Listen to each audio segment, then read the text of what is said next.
ये आवरण शरीर का ओढ़ रखा है। तो जहाँ जहाँ हमारा मन जाता है, जहाँ जहाँ जिन विषयों में ज़्यादा लगता है, उन्हीं विषयों के कारण ये मन वो ज्योति वैसा ही रूप धारण कर लेती है, वैसा ही जीव जन्म लेता है अगले जन्म में। वही एक ज्योति सभी के लिए उपद्रष्टा है, सभी को उपदेश भी करती है, सब कुछ देख भी रही है, गवाही भी देगी यही ज्योति जाकर के कि इस जीव ने क्या क्या किया, और सम्मति देने से अनुमान भी लगाएगी, अनुमति भी प्रदान करती है, और सबका धारण पोषण करने से भरता भी है। सबका धारण पोषण भी इसी ज्योति से ही होता है। ज्योति ही सब शरीर को वाहन है, वाहक है, और ब्रह्मा आदि का स्वामी भी है, इसलिए महेश्वर भी है। शुद्ध सच्चिदानंद घन होने से परमात्मा है, और बिल्कुल सच्चिदानंद सदचिद आनंद स्वरूप है। चित चिदति चैत्य, यानी कि चिद होता है अनंत काल तक, और चित्त मन, और चैत्य संसार। तो अगर हम सभी ग्रंथों का, सभी पुराणों का हम एक लाइन में निष्कर्ष या सारांश करना चाहें तो भगवान शंकराचार्य कहते हैं चित चिदति चैत्य। तो चिद को समझिए, चित्त को समझिए, और चैत्य को समझिए। तो सुख के कारण, सुख के लिए ये चित्त जो हमारा मन है क्या करता है, चैत्य यानी कि संसार और मकान दुकान आदि बना लेता है, सब कुछ केवल सुख के लिए। इसी का ही विस्तार पूर्वक ग्रंथों में विस्तार किया गया है। या एवं वेति पुरुषं प्रकृतिं चारुणे स सर्वथा वर्तमानोपि न स भूयो भी जायते।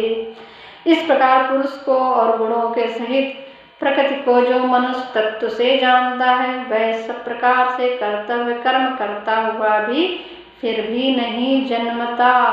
देखो बहुत अच्छी बात कही है।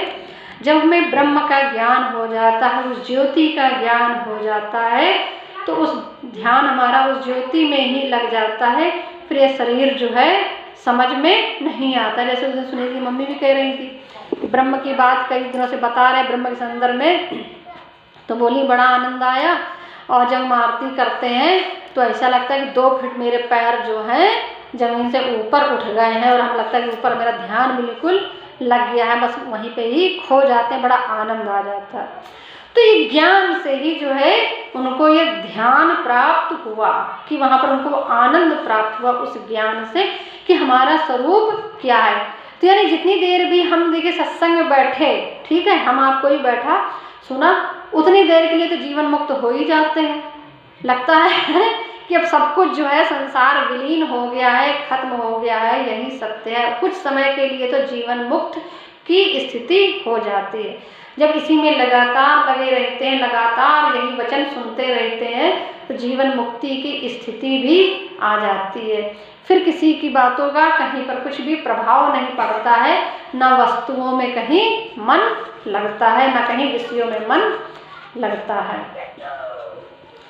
तो जो व्यक्ति इसको तत्व से जानता है तो कोई भी कर्म करता है तो कर्म तो वो कर देता है। इस शरीर के भरण पोषण के लिए खाना बनाना है, कपड़े धुलना है, घर के काम करना है, सेवा करनी है किसी की, लेकिन जो है फिर वो जन्म नहीं लेता है, क्योंकि मूल तत्व को जान गया है कि हमारा स्वरूप ज्योति स्वरूप है। अब हमें उस ब्रह्म का चिंतन करना है, किसी अक्षर को हमें रटना है, जपना है। जब उस अक्षर स्वरूप ही हम, फिर अक्षर यानी कि क्षर नहीं होगा, घटेंगे नहीं, फिर जो है हम बढ़ते ही रहेंगे। इसलिए जो है व्यक्ति जन्म नहीं लेता है, संसार के सारे कर्म तो करता है। ध्यानेनात्मनि पश्यन्ति केचिदात्मानमात्मना अन्येषां योगेन कर्मयोगेन चापरे। उस परमात्मा को कितने ही मनुष्य तो शुद्ध हुई सूक्ष्म बुद्धि से ध्यान के द्वारा हृदय में देखते हैं। देखो भगवान ने बताया ना वही बात अभी, कि ध्यान के द्वारा उस ज्योति को हम अपने ही हृदय में महसूस करते हैं कि वो यहाँ पर ज्योति एक जल रही है। अब हमने पिछले जन्मों में जैसे कर्म किए तो उस कर्मों के कारण, उस मन के कारण हमने ये शरीर पाया, वैसा ही हमने घर पाया, वैसा ही परिवार पाया। अब अगर हमारा ध्यान उस ज्योति में लगा रहेगा तो निश्चय ही हम उस परम ज्योति में विलीन हो जाएंगे। अंत समय में भी मोह और ममता नहीं जो है सताएगी, अन्यथा मोह ममता बहुत सताएगी। फिर लगेगा कि प्राण लटके रहेंगे कि वो बुआ के दर्शन करा दो, पापा को बुलवा दो, मम्मी को बुलवा दो, चाचा को बुलवा दो, भाई को बुलवा दो, प्राण लटके हुए हैं। अब जहाँ उनको देख करके प्राण गए फिर उन्हीं के घर में वहीं पे वैसा ही जन्म हो जाएगा। तो ये निरंतर अभ्यास की चीज है कि हमें इसका ज्योति का अभ्यास करना है। अन्य कितने ही ज्ञान योग के द्वारा और दूसरे कितने ही कर्म योग के द्वारा देखते हैं अर्थात प्राप्त करते हैं। कह रहे हैं कि ज्ञान के द्वारा भी हम देखते हैं। इसलिए जो गीता का ज्ञान है, भागवत का ज्ञान है, ब्रह्म सूत्र आदि ग्रंथों का ज्ञान है, उसके द्वारा भी हम देखते हैं। जो हम निरंतर भगवान के ही कर्म करते हैं, अनुष्ठान करते हैं। अभी एक बात हमें सुंदरकांड करते हुए बड़ी अच्छी बात याद आई। ये बहन जी कह रही थी, रंजना बहन जी, कि फिर से जो है लाओ 40 सुंदरकांड का पाठ उठा ले। तो मेरे मन में आया कि चलो भैया उठा लो और यहीं पे करा करो 40 सुंदरकांड कर डालो डेली लग के। पहले सुंदरकांड हो जाए आधा घंटा, फिर उसके बाद जो है प्रवचन हो जाए, बड़ा भजन हो जाए। भगवान के लिए 2 घंटे 3 घंटे समय अपना लग जाएगा, उन्हीं का चिंतन होगा, एक अनुष्ठान हो जाएगा।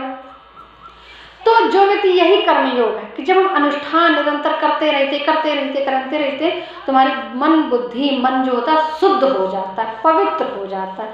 फिर हमारा मन जो है, शरीर हमारा बुरी चीजों में, बुरी वासनाओं में नहीं लगता है, कुसंग में नहीं पड़ता है, बुरे लोगों का संग। फिर हमारे अंदर जो भाव उदय होता रहता है कि हम और श्रेष्ठ लोगों से मिले, संतों से मिले, महात्माओं से मिले, भगवत दर्शन करें, भगवान की ही वाणी सुने और रहस्य हम जानना चाहें।